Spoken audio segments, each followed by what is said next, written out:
सबके अलग अलग कारण थे। मुझे लगता है कि दोनों ही विद्वान साथी बैठे हैं, वो उस पर चर्चा कर चुके होंगे। किसी ने किसी बिजनेस इंटरेस्ट के खिलाफ कुछ बोल दिया, तो अलग अलग इशू थे सबके खिलाफ, और उसके कारण वो सब लोग धीरे धीरे गायब होते चले गए। और निश्चित तौर पर गुजरात लॉबी के तो कोई बहुत बड़े पसंदीदा लोग नहीं थे। वो लोग बीजेपी के पुराने लोग थे, इसलिए मौजूद थे और सरकार में थे। लेकिन चूंकि उनकी खुद की कोई इतनी बड़ी पकड़, जैसे कि नितिन गडकरी साहब की है और इस तरह के इक्का दुक्का लोगों की है, कि उनके ऊपर आरएसएस की भी पकड़ है, उनके इलाके की भी पकड़ है, वो चूंकि उस तरह के लोगों में वो लोग शामिल नहीं थे, तो छोटी छोटी गलतियों से भी उनको खामियाजा भुगतना पड़ा, और वो लोग सरकार में आज नहीं है। उस पर मुझे नहीं लगता कि कोई हम लोगों के बहुत सोचने की बात है। बीजेपी का अंदरूनी मामला है, और उनके उन मंत्रियों के रहने और न रहने से, जब वो मंत्री थे तो भारत को बहुत कुछ दे नहीं रहे थे। ऐसा कोई उन्होंने काम नहीं किया था जिसके लिए हम लोग आज परेशान हो कि वो मंत्री हट गए तो ये काम खराब हो गया। ऐसा कोई योगदान भी नहीं था। वो सुषमा स्वराज की तरह से बहुत मुखर और लोगों से जुड़े रहने वाले लोगों में भी नहीं थे कि हम लोग उनकी चिंता करें। ठीक है, आए थे, पार्टी में थे तो थे, और पार्टी को नहीं पसंद आए तो बाहर हो गए। वो कोई बहुत बड़ा मुद्दा नहीं मुझे लगता है। एक सच्चाई है कि हमने पुरानी सरकारें भी देखी हैं। मुझे लगता है कि 77 से तो शायद मैं सरकारों के आसपास रहा हूं। शीतल भी हम लोग के, और सुरेंद्र दुबे जी, ये सब लोग पुराने लोग हैं। पुराने जमाने में जो सरकारें थी उसके मंत्री अपने दफ्तर में बैठते थे। दिल्ली का मंत्री दिल्ली में होता था, लखनऊ का मंत्री लखनऊ में होता था, और कम से कम 5 दिन वो लोग अपने दफ्तर में बैठते थे। सुरेंद्र दुबे जी, आपको भी याद होगा, शीतल भाई आपको भी याद होगा, कि सारे सचिवालय के गलियारे भरे रहते थे। संसद में अच्छी खासी रौनक रहती थी। विधानसभा के भीतर जनता की भरमार रहती थी। सारे मंत्रियों के सारे सामने गांव बैठते थे, हॉल भरे रहते थे, और बाकी टाइम वो मंत्री अपनी मीटिंग करते थे।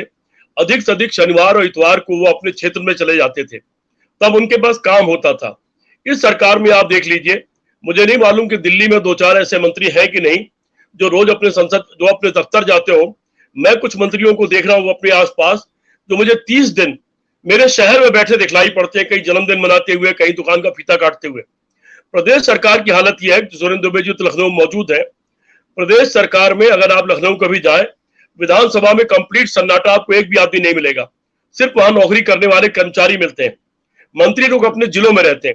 इसका कारण यह है कि इनकी कोई औकात नहीं बची। भारतीय जनता पार्टी की सरकार बनने के बाद उनके जिला अध्यक्ष से लेके, उनके संगठन से लेके, और उनके मंत्रियों तक की कोई हैसियत नहीं बची। ऊपर से प्रधानमंत्री है, शायद थोड़ा बहुत गृह मंत्री उनके साथ है, और नीचे सिर्फ मुख्यमंत्री है। बाकी किसी की 2 कौड़ी की हैसियत नहीं है। अभी बिल्कुल लेटेस्ट आप समझ लीजिए, मैं तो व्यक्तिगत रूप से कई मंत्रियों का दुख दर्द जानता हूं, जिनसे थोड़ी बहुत जान पहचान है, कि उप मुख्यमंत्री बना दिए गए ब्रजेश पाठक, लेकिन उनको चिट्ठी लिखनी पड़ी। उनको बिना बताए सारे ट्रांसफर पोस्टिंग कर दिए गए, उनको दिखाया तक नहीं गया। और यही स्थिति सारे मंत्रियों के साथ है। ब्यूरोक्रेट उनको फाइल तक नहीं दिखा रहे, उनसे चर्चा नहीं कर रहे, किसी मशवरे पर उनके साथ मीटिंग नहीं करना चाहते हैं। जहां कानूनी कंपल्सन नहीं है कि उसमें मंत्री का दस्तखत जरूरी है, अन्यथा ब्यूरोक्रेट किसी को कुछ नहीं समझ रहे। आपने देखा पिछले दिनों एक घटना घटी थी कि मुख्यमंत्री जी एक जिले के दौरे पर थे। उस जिले के जिला अध्यक्ष और सांसद ने मुख्यमंत्री जी से शिकायत की कुछ अधिकारियों की, और मुख्यमंत्री ने वहां सबके मौजूदगी में यह कह दिया अपने सांसदों, विधायकों और अपने जिला अध्यक्ष से कि तुम लोग दलाली बंद कर दो, अधिकारियों को मैं देख लूंगा।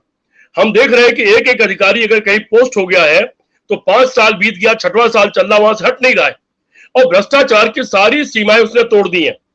जो लोग सत्ता के गलियारों में जाते हैं, जिनको कोई काम पड़ता है, छोटे मोटे काम हम लोग को व्यक्तिगत पड़ जाते हैं, कुछ नहीं तो अपना अगर पासपोर्ट का रिन्यूअल होना है तो उसकी इंक्वायरी आ जाती है।